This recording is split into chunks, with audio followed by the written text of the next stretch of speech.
Shalom, selamat malam semuanya. Senang sekali bisa berjumpa dengan setiap rekan-rekan yang hadir saat ini.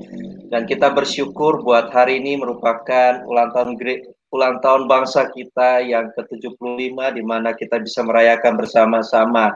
Dan saya mau katakan merdeka. Wow. Dan kembali lagi bersama saya Boas Tony dari Lembaga Bara Digital Ministry. Dan malam hari ini kita akan membahas satu topik, yaitu Tuhan mendidik dengan kejutan. Wah, topik ini sangat menarik ya. Didikan apa dan kejutan apa yang Tuhan akan berikan dalam hidup kita. Bagaimana Tuhan cara mendidik setiap kita, dan nantinya kita akan mendengarkan bersama-sama melalui hambanya, yaitu Pendeta Robi Chandra. Beliau merupakan seorang dosen dan juga penulis buku. Dan sudah lebih dari 40 judul buku yang sudah dibuat saat ini. Dan bersyukur beliau sudah bersama-sama dengan kita yang akan memberikan penjelasan kepada kita semua dengan topik Tuhan mendidik dengan kejutan. Namun sebelumnya saya perlu juga menyampaikan bahwa program ini berlangsung selama 30 menit yang akan diawali dengan penjelasan, kemudian nantinya kita ada sesi tanya jawab. Kalau rekan-rekan memiliki pertanyaan apapun itu seputar topik yang dibahas malam hari ini, dapat menuliskan di kolom komentar dan nantinya kita akan membahas bersama-sama. Namun juga perlu saya sampaikan, jika rekan-rekan memiliki pokok doa seputar topik yang dibahas, dapat juga mengirimkan ke kolom komentar. Kita akan mendoakan bersama-sama. Baik, sebelum kita mulai, mari kita lebih dulu satu di dalam doa. Mari kita berdoa. Kami bersyukur buat pertolongan Tuhan, buat penyertaan Tuhan dalam hidup kami hari lepas hari. Terkhusus buat malam hari ini kami boleh kembali dalam program yang diadakan oleh Bara Digital Ministry dengan program Dengarkan Firman-Nya. Bapak Surgawi, kami berdoa kiranya Tuhan mengurapi setiap kami, terkhusus buat hamba-Mu yang akan menyampaikan firman-Mu, Pendeta Robi Chandra, kiranya Tuhan juga mengurapi. Setiap kami bisa mengerti dengan baik. Kami juga berdoa untuk setiap peralatan yang kami gunakan, semua bisa berfungsi dengan baik ya Bapak.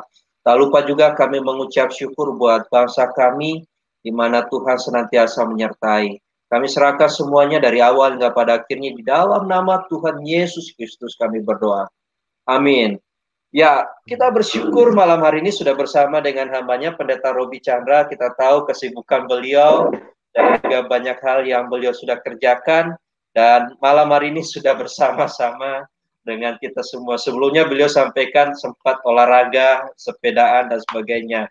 Dan ini merupakan hal yang positif buat kita semua. Baik, saya akan langsung persilakan kepada hambanya Pendeta Robi Chandra yang akan menyampaikan topik kita malam hari ini. Mari Pak. Shalom saudara-saudara dimanapun Anda berada. Shalom. Shalom semuanya. Kita hari ini hari gembira merayakan 75 tahun Republik Indonesia. Kita boleh bangga jadi satu bangsa yang isinya penuh dengan orang yang sangat berbagai-bagai. Bangsa di mana 5 agama besar dan kepercayaan-kepercayaan ada bersama kita. Dan kita punya puluhan suku bangsa dan juga belasan ribu pulau. Nggak ada negara yang diberkati Tuhan seperti ini dalam hal ini. Dan saudara yang Tuhan kasihi, melihat anak-anak Tuhan, orang-orang Kristen, seringkali saya bertanya, kenapa ada orang-orang Kristen hidupnya itu kayaknya dia bosan, begitu-begitu aja ya. Nggak ada hal baru buat dia, dan hidup Kristianinya, hidup imannya, kelihatannya apa ya, begitu santai, begitu. Ya kalau perlu cari Tuhan, kalau perlu nggak perlu ya udah. 5 tahun lalu, 10 tahun lalu, 15 tahun lalu, sebagai orang Kristen, dia sama aja, tidak ada pertumbuhan sama sekali. Padahal kita tahu Roh Kudus ingin kita bertumbuh, ingin kita menjadi serupa dengan gambaran Kristus dalam karakter, komitmen, kepekaan, kemampuan, dan kontribusi kita ke dalam tengah hidup ini. Saudaraku, salah satu adalah karena kita selalu mengharapkan dan membaca Tuhan, punya gambaran yang keliru tentang Tuhan. Kita selalu berpikir, kalau saya berbuat baik, Tuhan memberikan pada saya apa yang saya suka. Kalau saya tidak berbuat baik, Tuhan akan gampar saya, akan pukul saya. Tapi lalu kita berpikir, kalau saya begini, Tuhan akan melakukan. Kita punya gambaran yang keliru barangkali. Nah, hari ini saya mengajak Anda melihat Bagaimana Tuhan bisa mengejutkan kita? Di dalam mendidik kita, Tuhan mengejutkan. Supaya apa? Supaya kita berubah. Buat apa berubah? Buat apa kita menjadi makin baru, makin bertumbuh? Karena Tuhan siap pada di hidup kita. Sudah menyiapkan begitu banyak berkat yang kita mungkin belum sadari dan belum pahami. Perubahan-perubahan yang Tuhan ingin terjadi pada diri kita. Melalui kejutan-kejutan yang melalui pendidikannya adalah supaya kita makin bisa menikmati berkat Tuhan. Dan hidup tidak akan pernah membosankan berjalan sama dia. Saudaraku, saya membawa Anda ke zaman Tuhan Yesus, ketika Tuhan Yesus dengan murid-muridnya ada di Kaisaria. Dan pada saat itu Tuhan mengajukan 3 hal yang mengejutkan mereka. Yang pertama, Tuhan berkata, menurut orang, siapa ini saya? Kamu sudah dengar menurut orang toh? Begini, begitu, betul. Itu di dalam kitab Injil Matius, pasal 16. Dan menurut orang, saya ini siapa? Dan murid-murid menjawab, menurut orang ada yang mengatakan engkau itu Yohanes Pembaptis. Ada yang mengatakan engkau itu Yeremia. Dan ada juga orang mengatakan engkau itu Nabi, Elia. Jadi disebutkan mereka adalah tokoh-tokoh yang memang punya dampak yang luar biasa. Tokoh-tokoh yang menginspirasi mereka dan tidak bisa disangkal tokoh-tokoh itu adalah pilihan Tuhan. Ya. Nah, saudaraku sangat menarik. Mereka menyebut tokoh-tokoh yang sudah tidak ada. Tokoh-tokoh masa lalu. Tokoh-tokoh yang menunjukkan bahwa orang Israel melihat Tuhan Yesus istimewa, bukan orang biasa. Itu tidak bisa disangkali dari kata-kata itu. Dan kata-kata itu menunjukkan murid-murid juga tahu apa yang dibicarakan orang tentang gurunya. Dan mereka mungkin tentu punya juga harapan, kalau aku bersama dengan guru ini, satu hari aku akan belajar banyak dan aku akan dapat banyak berkat. Tetapi kejutan muncul, nah ini cara Tuhan mendidik, kejutan muncul, seringkali Tuhan mengajakkan pertanyaan yang membuat kita terperangah. Pertanyaannya satu, kalau menurut kamu, saya ini siapa? Menurut katamu itu aku siapa? Nah, kita lihat di dalam Alkitab, kalau tadi 3-4 jawaban dengan mudah dilontarkan murid-murid, kali ini hanya satu yang menjawab, yaitu Petrus. Dan Petrus berkata, engkau adalah Mesias, anak Allah yang hidup. Saudaraku, menarik sekali kata-kata Petrus ini. Kita tahu memang Petrus seorang yang selalu berani nonjol, berani ambil inisiatif, berani beda sama orang lain. Warna kepemimpinannya, daya pengaruhnya kuat. Tapi kali ini dikatakan, engkau adalah Mesias, anak Allah yang hidup. Mesias pada waktu itu adalah orang yang diharapkan, ditunggu-tunggu datang. Karena orang Yahudi pernah mengalami bermacam-macam hal. Pernah mengalami pembuangan, mengalami ini dan itu. Dan ada juga pemberontakan dikalahkan. Dan di bawah penjajahan Roma pada waktu itu. Mereka merindukan pembebasan. Keluar dari belenggu, ketidakpastian, hidup tertekan. Dan maka lihat di dalam perjanjian lama itu ada banyak percakapan tentang Mesias yang diurapi akan datang, yang membebaskan, menguatkan, yang akan melepaskan belenggu, yang membawa kesejahteraan dan lain-lain. Ada yang membayangkan Mesias itu seorang pahlawan, ada yang membayangkan Mesias itu adalah seorang nabi, bermacam-macam. Tapi menarik sekali, Petrus yang menunjukkan, ini bukan cuma nabi biasa, tapi inilah yang kita tunggu-tunggu sekian lama. Petrus lebih maju dari murid-murid lain, walaupun dia bersama dengan mereka. Tapi kemudian lebih lanjut lagi dia pakai kata, engkau adalah Mesias, anak Allah yang hidup. Petrus tidak mengatakan Mesias ini Mesias yang mulia, Mesias yang maha berkuasa, Mesias yang luar biasa, tapi katakan anak Allah yang hidup. Artinya apa? Anak Allah yang hidup ini adalah sumber kuasa di mana tidak ada belenggu kekuatan apapun yang bisa mengalahkannya. Dengan itu Petrus mengatakan di dalam diri Kristus ini ada kuasa yang membuat tidak ada satu kuasa apapun, roh apapun di dunia bisa mengalahkan dia. Di satu pihak juga dia gembira karena dia dekat situ. Dan sangat menarik adalah sekaligus kata-kata itu berkata tidak ada kematian, tidak ada kuasa kegelapan, tidak ada kuasa yang melukai yang bisa mengalahkan Mesias ini, Kristus ini. Dan pada saat itu saudaraku, kejutan muncul ketika Tuhan Yesus berkata, wow, Kau bisa mengatakan itu karena Allah sendiri mengatakan pada dirimu. Dan kau bisa ungkapkan itu. Yang dipuji bukan hanya kata-katanya. Yang Kristus katakan adalah, kau bisa begitu adalah berarti kau punya relasi khusus dengan Bapa di surga. Sehingga kau bisa dengar kata-kata itu dan bisa ungkapkan. Manusia tidak bisa mengatakan itu. Hanya Tuhan yang menunjukkan dan kau di dalam dirimu, kau buka ruang mendengar itu dan menyampaikannya. Luar biasa sekali. Ya. Luar biasa sekali. Jadi kata-kata Petrus itu, Tuhan Yesus menunjukkan bahwa Petrus itu punya relasi khusus dengan Bapa di surga. Karena dengar kata-kata itu. Tapi itu belum selesai. Di atas batu karang ini kau akan dibangunkan gerejaku.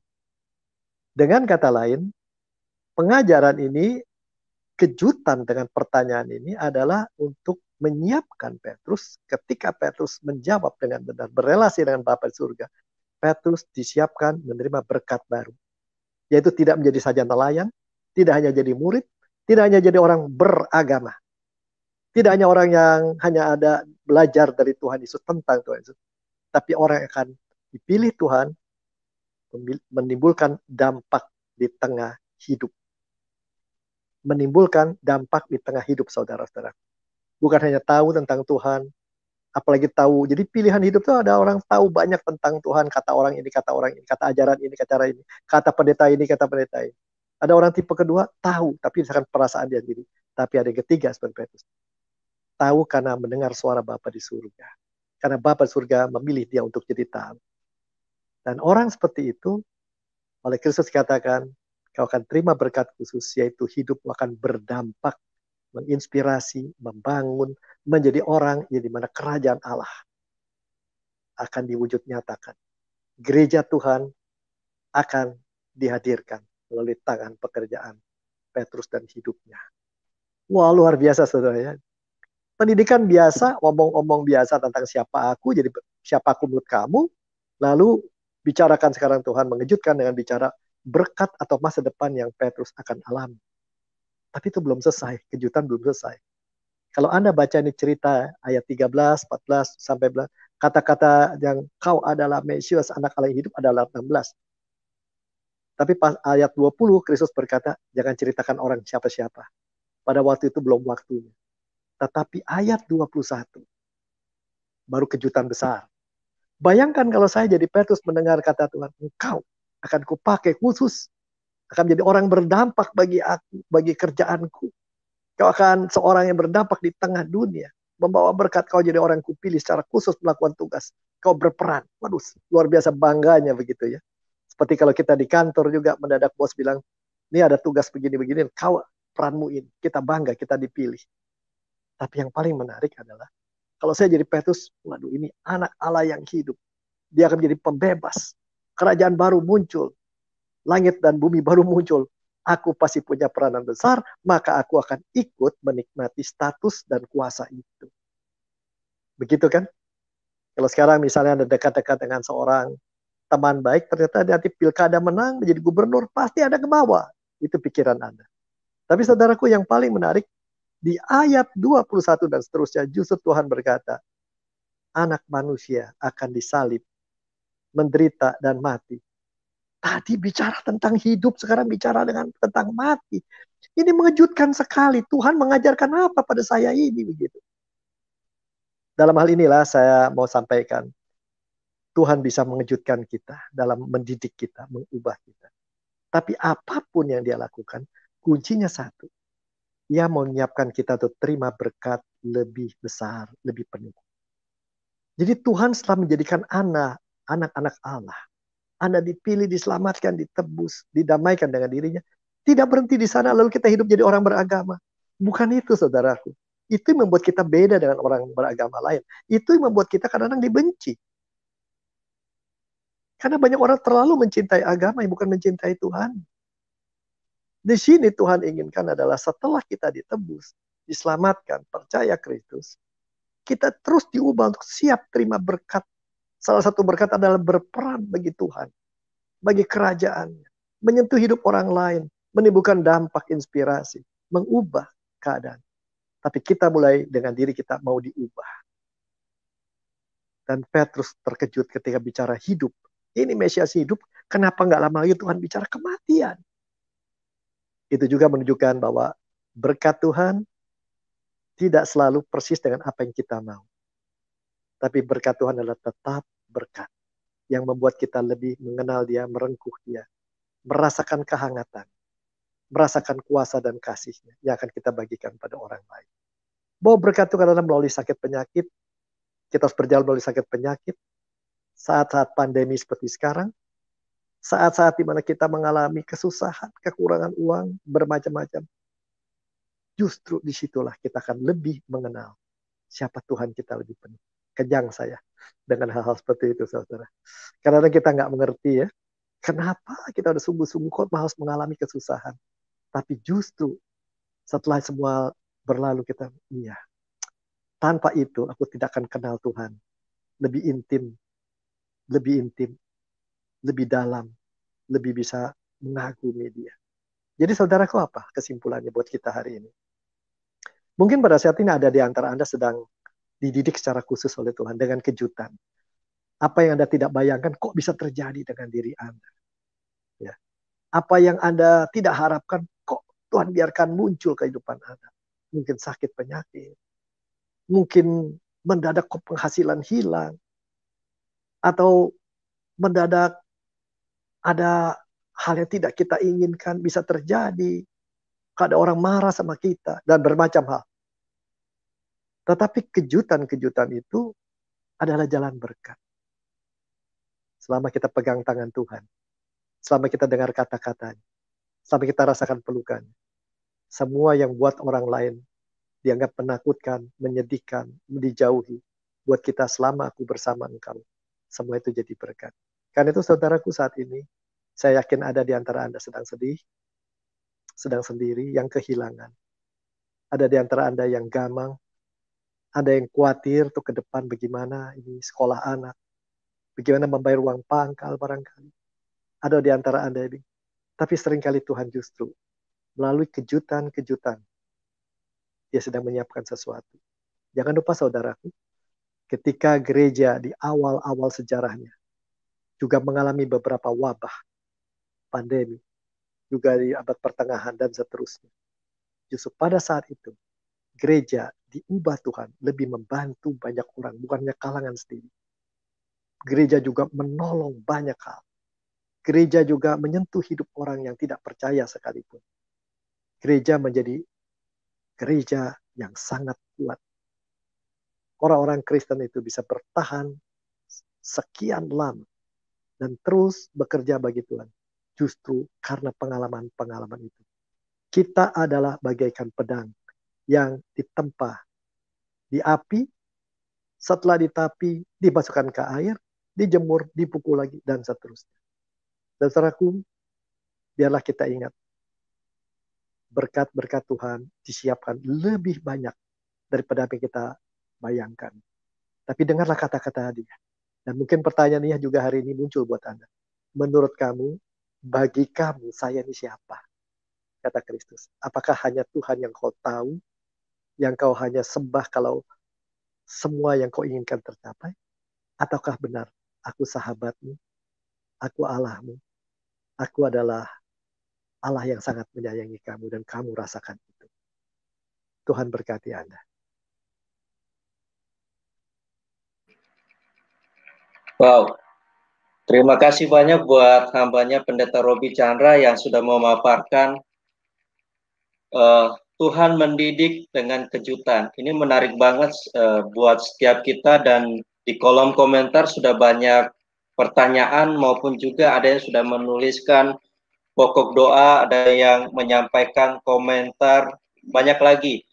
Dan ada pertanyaan seperti ini, Pak. Kejutan apa yang dimaksud? Apakah berarti bahwa ini merupakan kejutan semacam berkat? Kalau kita lihat juga di dalam 1 Korintus 2 ayat 9, apa yang tak pernah dilihat dan sebagainya ya Pak.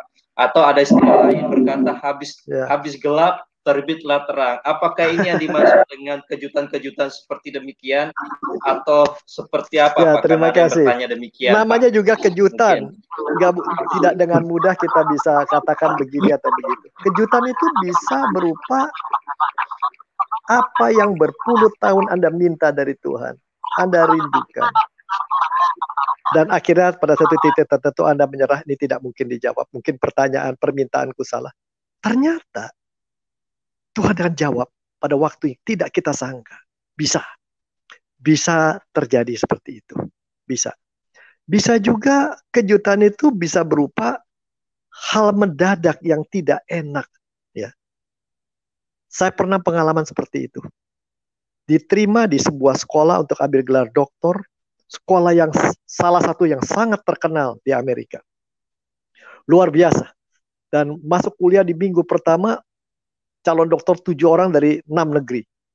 Dan ternyata dalam debat dan berbicara hari pertama, wah, saya bisa ngimbangi mereka. Bahkan mereka melihat pada diri saya ada satu ilmu yang mereka tidak miliki, gitu ya. Hal-hal tentang Asia. Wah, saya pikir bangga juga, ini Tuhan baik sekali. Memang ini dibutuhkan, kita punya ilmu itu. Tetapi ketika sorenya ditagih uang sekolah, saya datang ke bagian keuangan, saya katakan, boleh dicicil apa tidak? Saya belum ada uangnya, tapi dalam nama Yesus saya yakin nanti Tuhan berikan waktu. Sudah begitu juga saya waktu ambil master saya. Jawabannya apa? Saya juga yakin Tuhan akan menjawab kalau memang Tuhan mau berikan Anda di sini, Anda sudah dijawab sebelumnya. Maka mohon maaf kami tidak bisa kasih utang. Kalau minggu depan 5 hari lagi Anda tidak bisa membayar, Anda tidak bisa melanjutkan kuliah. Saudara, itu kejutan luar biasa, menyakitkan sekali. Sangat menyakitkan. Kenapa Tuhan mesti izinkan saya lolos ujian masuk, dihargai, diberikan penghargaan orang 4 tahun sekolah, ini katanya cukup 2 tahun. Tapi kok harus mengalami hal seperti itu? Tapi melihat kembali sekarang, saya bersyukur saya tidak di sana. Kalau cuma di sana, pengalaman belajar saya hanya ilmu saja. Di sekolah yang kemudian Tuhan berikan pada saya harus belajar mencangkul, membawa traktor sambil kuliah, juga membersihkan WC, perpustakaan, apa saja. Ya, dia katakan di sekolah ini uang sekolah free, tapi untuk hidup kami berikan Anda pekerjaan kasar. Saudara, itu bisa kejutan berupa begitu. Tuhan menghalangi sesuatu karena Tuhan buka yang lain. Kejutan juga bisa berarti satu hal. Apa yang kita tidak kenal tentang Tuhan, jadi kita kenal. Dan itu caranya macam-macam. Ya. Apa yang kita tidak bayangkan ada pada dia, ternyata ada. Begitu ya. Kejutan juga bisa dalam berupa, ya tadi gitu ya. Sesuatu yang tidak mungkin, mendadak kok bisa jadi mungkin. Ya, kok bisa jadi mungkin. Ada namanya juga kejutan, saudara-saudara. Tuhan itu tidak bisa dibaca dengan mudah. Tetapi artinya adalah, poinnya adalah setiap ada sesuatu yang terjadi dalam hidup kita, entah hal yang begitu menyenangkan atau tidak, pertama kita tanya, Tuhan ajari apa ini? Tuhan mengajar saya apa? Dan berkat apa di balik ini? Ya. Apakah yang harus ubah tentang diri saya? Sepanjang perjalanan Petrus, dia berubah dari menggambarkan Tuhan sebagai Mesias yang hidup, di mana dia ikut bersama Mesias membebaskan Israel dan naik pangkat, jadi orang penting, akhirnya menjadi orang yang gagal. Ya, ketika di depan seorang wanita menyangkali Kristus, akhirnya menjadi orang yang mengaku depan Kristus bahwa aku tidak cukup mengasihi engkau, dan dia bisa menangis. Saudara-saudaraku, sepanjang perjalanan satu berkat yang paling indah, Tuhan mau mendidik, mengubah kita dan mengerti siapa kita di tengah kelemahan kita. Itu jawaban saya. Wow, saya percaya bahwa apa yang Pendeta Robi alami selama ini di dalam kesulitan ketika kuliah dan sebagainya itu merupakan harta yang nggak bisa habis ya Pak, untuk dibagikan bagi generasi-generasi bahwa Tuhan memelihara di tengah kesulitan. Saya banyak membaca komentar di sini Pak, dan ada beberapa komentar yang ingin saya sampaikan. Dari Riris, terkadang Tuhan memberi kita berkat di luar logika manusia. Wah, ini kata di luar logika itu luar biasa ya Pak.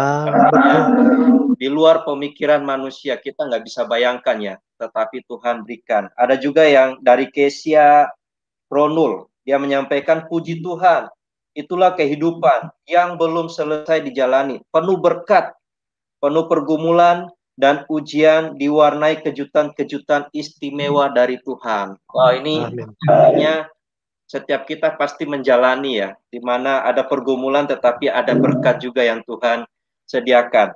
Baik, saya langsung ada pertanyaan berikut dari Rona. Bagaimana cara kita agar tidak terjatuh dalam kesusahan, kemudian melupakan Tuhan? Mungkin saya akan sambung dengan pertanyaan yang lain, Pak.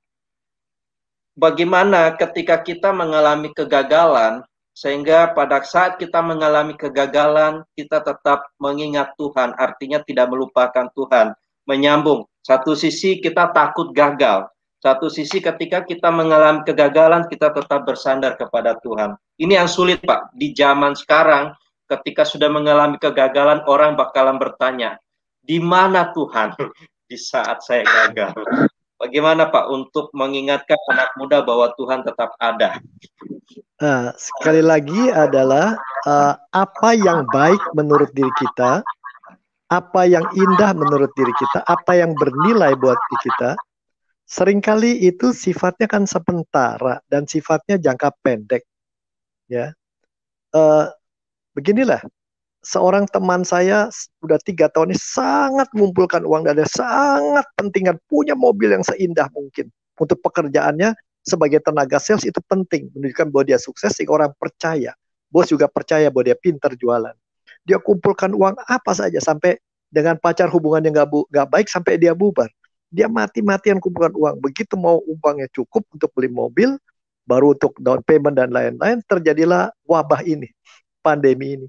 Sekarang kalau dia punya mobil sebegitu bagus pun, dengan cicilan sebegitu besar 4 juta per bulan, dengan penghasilan dia cuma 6 juta, saudara-saudara kan akan jadi rusak.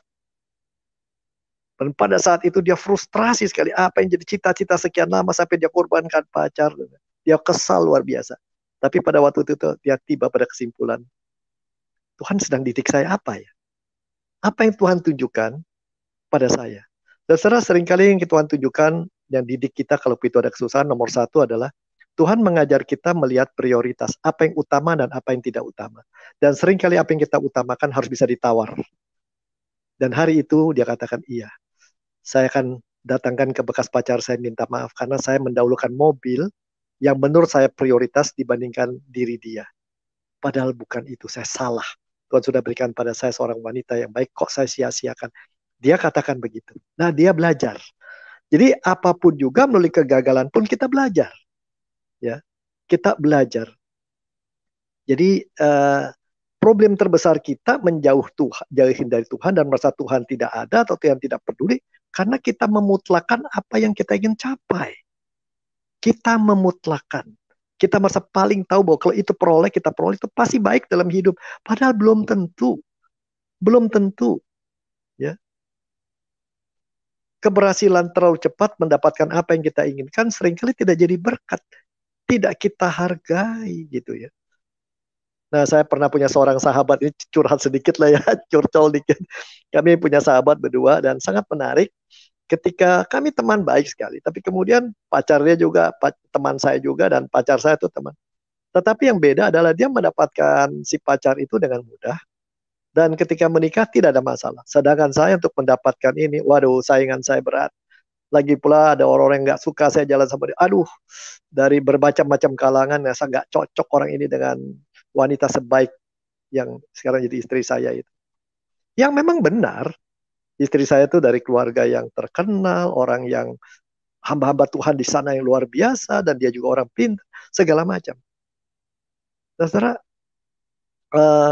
harus diakui, tetapi kalau sudah lihat, kami baru saja merayakan ulang tahun perkawinan ke-40. Di situ kami temukan, anak-anak bertanya, kok kalian berdua seperti orang baru kawin 2 tahun sih? Suka berkelahi, suka bercanda, seperti teman dari kecil begitu. Dan salah satu yang saya katakan adalah, karena saya mendapatkan dia dengan sangat susah payah. Dan sepanjang perkawinan kami punya pengalaman-pengalaman yang kejutan dari Tuhan, jelas kematian anak, ya, soal rumah terbakar juga udah ada, rusak air dan macam-macam lah, ya kalau diceritakan nggak ada habisnya. Tetapi itu saat-saat justru hilang sesuatu karena Tuhan mau memberikan sesuatu yang lebih indah. Dan saya katakan pada istri saya, terakhir waktu ulang tahun, kalau aku tidak dapat wanita macam kau, barangkali aku sudah ditinggal lama ya. Karena pengalaman hidup bersama kita kan banyak susah, susah, bukan susah senang, susah, susah, susah, susah. Ini susah, susah, susah, susah gitu. Tetapi melalui itu justru kita merasakan kebaikan Tuhan yang luar biasa. Itu berkat sejati, saudara. Ketika pada satu saat Anda mengatakan, apa yang sudah kulewati, inilah jalan lebih mengenal berkat dan kebaikan dia, Anda berhasil. Jadi musuh pertama kita adalah apa yang kita anggap paling bernilai itu kita mutlakan. Yang kedua, ukuran kita apa yang disebut berhasil itu salah. Kita pikir orang berhasil itu kalau punya rumah besar, gaji besar, anak di luar negeri, dan lain. Belum tentu, saudara. Belum tentu. Keberhasilan tidak bisa diukur itu. Keberhasilan adalah kalau sepanjang jalan, sesaat sebelum kita di ujung jalan kita katakan, aku punya Tuhan yang luar biasa baik dan aku bersyukur dia boleh pakai aku menyentuh hidup anak-anakku, keluargaku, tetanggu ke orang lain sehingga dia dimuliakan dan aku merasa terkejut untuk kebaikan-kebaikan dia yang begitu banyak. Ini jawaban saya. Wow, ini luar biasa pengalaman Pendeta Paulus ya. Menjalani 40 tahun pernikahan itu nggak mudah ya Pak. Tetapi makin lama makin cinta kelihatannya. Nah ini ada pertanyaan Pak dari Instagram. Pak, semakin saya mulai dekat dengan Tuhan, semakin banyak masalah yang saya Betul. alami. Atau mungkin dalam kata lain, apakah penderitaan itu bisa diartikan sebagai didikan Tuhan? Atau ada yang lain nggak yang dimaksud dengan didikan Tuhan? Bisa ya, bisa demikian. Jadi kalau kita misalnya kita anak pinggir jalan, hidup gelandangan pinggir jalan, begitu kita diambil angkat oleh satu orang kaya, tinggal di rumah gedung, kita harus banyak belajar. Tidak bisa kencing di mana saja, ludah di mana saja, tidur buset teratur, terus belajar berdoa, sehingga itu menderita karena kita tidak leluasa melakukan hidup menurut maunya kita, tetapi mengikuti maunya yang menerima kita. Sama dengan Allah kita. Kita harus belajar menyesuaikan diri. Apa yang indah buat Tuhan harus jadi hal yang indah buat saya. Apa yang buat Tuhan baik. Nah ini jawaban saya. Jadi pertama-tama memang bisa begitu ya. Dan penderitaan itu adalah cara Tuhan membersihkan diri kita. Menyucikan kan membersihkan apa yang kotor-kotor ya. Seperti gitu. Di rumah kami dulu punya anjing, tetangga pergi, anjingnya dikasih kami mandikan, bersihkan, kami kasih makanan baru, itu anjing merasa resah, tadinya bebas semau-maunya, sekarang kita atur begitu. Dia sangat terganggu dan menderita. Ada saatnya kami pukul juga supaya karena dia mau gigit tangan istri saya. Lama-lama dia belajar dan kami makin menyayangi dia mulai sayang pada kita. Nah, pertama bisa kejutan itu dalam bentuk itu ya, bahwa kita diubah dalam ke arah yang kita tidak suka. Tapi yang kedua bisa juga kejutan dalam bentuk sesuatu yang kita inginkan diberikan luar biasa besarnya. Dan pada saat yang kita nggak bayangkan kok bisa dapat begitu indah. Dan pada saat itu kita sedang dites. Kamu lebih mencintai berkatku atau mencintai aku? Kamu memanggil aku Tuhan, melihat aku sebagai Mesias, anak Allah itu karena mengharapkan berkat ataukah karena memang mengasihi akunya? Begitu. Ketika saya pacaran istri saya, waktu pacaran saya katakan dia, kamu anak pendeta, cucu dari pengabar Injil dan lain-lain. Saya mau bilang, kamu menikah dengan mau kawin sama saya hanya karena saya bakal pendeta atau karena diri saya. Sebab belum tentu saya akan menjadi pendeta loh. Saya melayani Tuhan, tapi saya coba masuk jemaat, kalau memang nggak cocok, karena kan susah jadi pendeta. Saya lebih suka jadi misioneri di pedalaman sana. Saya katakan begitu. Dan dia jawabannya satu, aku tidak mencari pendeta. Aku mencari seorang pria yang Tuhan tunjuk untukku. Entah kau jadi guru, entah kau menjadi misioneri, entah kau menjadi seorang perawat, kau buat aku penting. Dan aku nggak pusing berapa penghasilanmu. Kita semua cari sama-sama. Nah, saudara sama dengan Tuhan juga. Aku ingin mengasihi kau, aku ingin memeluk kau. Apakah kau mau kupeluk? Kalau aku tampil indah, aku tampil dengan baju kerajaanku. Tapi kalau maukah? Pasti kita mau. Tapi kalau Tuhan katakan, maukah kau memeluk aku ketika aku tampil sebagai seorang yang miskin, yang berdarah, yang berdebu, yang menderita? Bukankah Tuhan juga pernah menderita buat kita disalib? Berdebu, berdarah, tangannya dilubangi. Masihkah kita juga mau merangkul dia? inilah kejutan yang Tuhan bisa berikan. Pak, ini kita nggak terasa ya Pak, karena waktunya 35 menit sudah. ini masih banyak pertanyaan dan juga komentar yang saya baca, tetapi rata-rata menyampaikan, Pak, terima kasih buat firman-Nya, dan kita semua dikuatkan. Ada yang menyampaikan salam manis dari Papua, Jayapura. Ada juga menyampaikan komentar seperti ini, Pak. Tuhan mengajarkan kita agar kita berserah, bukan pasrah. Mungkin Pendeta Robi sedikit menanggapi hal ini, bagaimana artinya Tuhan mengajarkan kita agar kita berserah, bukan pasrah. Mungkin selama ini banyak yang lebih bersifatnya pasrah ya. Atau tanda sederhananya gini, bagaimana kita bisa tahu bahwa kita itu hidup dalam berserah, bukan pasrah? Mungkin gitu ya, Pak. Kalau berserah itu artinya kita artinya kan kita mempercayakan diri pada Tuhan bahwa apa yang terjadi akan menjadi kebaikan walaupun kita belum bisa lihat. Kalau pasrah, ya saya tuh udah nggak bisa bikin apa-apa, ikut aja deh. Ya, karena saya nggak punya pilihan gitu. Kalau berserah itu saya punya pilihan memberontak, saya punya pilihan untuk marah, saya punya pilihan, tapi saya mau pilih ikut aja. Saya pilih untuk ikut karena saya percaya pada Tuhan, bukan karena saya tidak mampu. Kalaupun ada kemampuan. Ingat ceritanya ketika Paulus berjalan menuju Troas, dia mau ke Bitania, Roh Kudus bilang jangan. Dia mau ke sini, jangan. Ya, dia punya pilihan untuk tidak patuhi Tuhan. Dia bisa ke Bitania, dia bisa pergi untuk mengabarkan Injil. Pekerjaan baik, tapi Tuhan arahkan dia terus menuju Troas. Dari situ ada orang dari Makedonia muncul di mimpi. Nyebranglah, tolongkan. Saudara, kalau Paulus waktu itu adalah, kalau pasrah itu, ya sudah, Tuhan tutup jalan, ya sudah aja, ikut kemana nantilah. Tapi kalau ini, dia punya pilihan, tapi di tengah pilihan tetap ikut patuh pada Tuhan.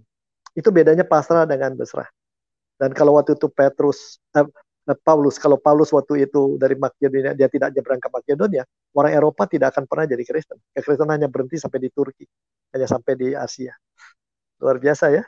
Jadi pasrah artinya adalah karena kita tidak punya pilihan, ya sudah, ya mau apa, takdir barangkali gitu. Tapi kalau berserah adalah aku punya pilihan dan aku memilih mempercayakan diri pada Tuhan, walaupun apa yang kujalani mungkin tidak enak dan mungkin tidak kupengerti. Oh, ini penjelasan yang jarang kita dapatkan ya. Kita hanya taunya kita hidup berserah. Tetapi untuk mendalami kata berserah itu jarang ada kita dapatkan. Tetapi malam hari ini hambanya sudah menjelaskan kepada kita semua. Saya ada banyak ya. Mungkin saya minta waktu sedikit dari Pendeta Rodi karena ini cukup menarik. Ada datang dari YouTube, Pak. Mungkin kita bisa lihat. Saya akan bacakan. Terima kasih untuk sharingnya, Pak. Saat ini saya habis 3 minggu di rumah sakit. Wow, ini nggak mudah ya, Pak. Mengalami triple infection. Sungguh berat karena saya harus menjalani sendirian. Kemudian saya akan bacakan juga dari Instagram. Ini menyambung, Pak. Pak, saya kehilangan pekerjaan sudah 4 bulan ini. Dan sampai saat ini saya belum dapat pekerjaan. Sekarang nganggur di rumah. Apalagi saat ini juga ibadah gereja ditiadakan. Saya merasa jauh dari Tuhan. Nah, ini mungkin saatnya inilah mungkin Pendeta Robi bisa memberikan semangat lagi di saat-saat seperti ini. Banyak anak-anak Tuhan, ada yang sakit, ada yang kehilangan pekerjaan, bahkan ada yang mulai kehilangan harapan. Tetapi mungkin Pak Robi pengalaman, ada yang bertanya Pak, seperti itu. Untuk penutup, kejutan apa yang pernah Pendeta Robi dapatkan daripada Tuhan? Bisa sharing sedikit Pak, kejutan yang paling Pendeta Robi ingat sampai sekarang seperti apa?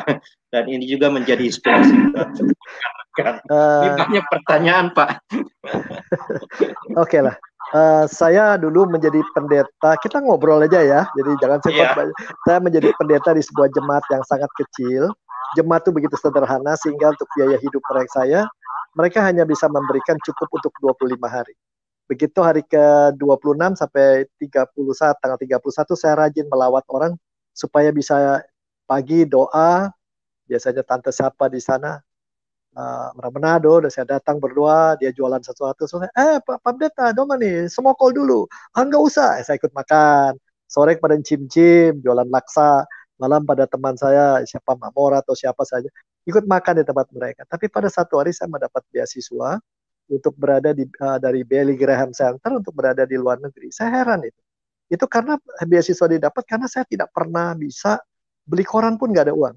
Jadi seringkali kalau dalam kesepian sendiri dan masa tidak punya apa, saya menulis sajak tentang Tuhan, tentang manusia, dan rada sinis. Dan terbaca sajak itu oleh seorang asing, dan itu bilang ini baik sekali. Sehingga diusulkan oleh dia, coba melamar sekolah di sana, dan ketika saya melamar, diterima. Nah, tentu saya katakan pada jemaat, saudara, ini saya dapat beasiswa, bolehkah saya berangkat? Gimana pendapat Anda? Dan minta pendapat senior, rekan-rekan, atasan, dan semua bicara. Saya harus berangkat, kesempatan itu jarang. Oke, selama tinggal, meninggalkan jemaat, tempat tinggal juga harus ditinggalkan kan? Tinggal di mana? Satu-satu yang terbaik cuma satu. PMI. PMI itu apa? Pondok Mertua Indah. Geria Mertua Indah. Tinggallah di Geria Mertua Indah. Tanpa penghasilan, OTG, orang tanpa gaji, tinggal di rumah mertua, itu tidak mudah luar biasa, walaupun mertua baik. Lalu hidup dari gaji istri, yang pegawai negeri yang tidak besar. Dan saya berbingung, Tuhan, ini Tuhan mau saya berangkat dari beasiswa yang kita itu kan katanya diterima, tapi kok nggak ada kabar lagi. Saat-saat sangat kelabu, tidak ada kerjaan, tinggal di rumah orang, hidup dari gaji istri, masa depan tidak jelas. Kalau nggak jadi berangkat, ya gimana? Cari kerjaan lain atau gimana? Itu saat yang membingung. Dan saat dimana putus semangat begitu, kadang-kadang berebut dengan kamar mandi, dengan mertua, merasa, aduh ini aku tidak berharga, aku nggak punya penghasilan, aku cuma punya gelar sarjana tapi tidak punya apa-apa lagi. Itu mengecilkan diri luar biasa. Di dalam doa satu hari saya nggak tahan, saya menangis juga. Dan dalam tangis itu saya katakan, Tuhan berikan kepastian hari ini. Kalau memang Tuhan tidak ingin saya berangkat, dan karena memang terlalu sombong, saya ingin mencapai hal yang terlalu besar yang saya belum siap terima, patahkan impian ini. Tapi izinkan saya tetap melayani Engkau. Saya minta tolong Tuhan jawab. Begitu amin, telepon bunyi, kering. Saya lari, ada apa? Begitu angkat telepon, selamat, Anda menerima beasiswa sejumlah ini lebih besar daripada ini. Diharapkan Anda berangkat tanggal sekian, bla bla bla. Hanya dalam 5 menit dijawab. Belum pernah seumur hidup secepat itu. Itu pertama kali. Setelah itu beberapa kali saya alami seperti itu. Saya tidak bisa bicara apa-apa. Tetapi pada waktu itu sekaligus Tuhan ngetes saya. Uang sekolah yang dikatakan 2 kali dari beasiswa itu. Bagaimana kita bayar? Saya bicara pada mertua itu katakan, Papa juga tidak ada dananya ini gimana. Dia juga pendeta toh. Saudara-saudara, hari itu saya belajar satu. Seakan-akan Tuhan katakan, ujian terbesar dalam hidup adalah, maukah kau mempercayakan diri padaku ketika apa yang kelihatan secara manusia tidak mungkin menghadang di depanmu. Dan lebih celaka kemudian saya sakit juga. Ya sakit, tidak punya uang, tinggal di rumah mertua, ya impian besar tapi tidak ada jalan. Saudara, itu kejutan yang paling besar yang saya alami. Dan yang kedua adalah ketika kematian putri saya. Itu saya tidak terbayang ketika ada di luar negeri, kematian putri harus membayar uang rumah sakit yang luar biasa besar, dan orang mempersalahkan seakan-akan kita punya dosa terselubung. Saudara, itu bisa terjadi dalam hidup. Tapi kalau dilihat sekarang, saya harus dikatakan, Tuhan kita itu luar biasa. Pelukan dia luar biasa. Kita tidak mengerti. Dan sekarang pun ada hal yang pasti saya tidak mengerti. Kenapa harus terjadi? Di dalam pelayanan, dalam rumah, tapi satu hal yang tahu. Tuhan saya jauh lebih menyayangi saya dari saya menyayangi diri saya sendiri. Dan Tuhan itu lebih berkuasa, lebih punya banyak berkat, lebih daripada yang kita bayangkan.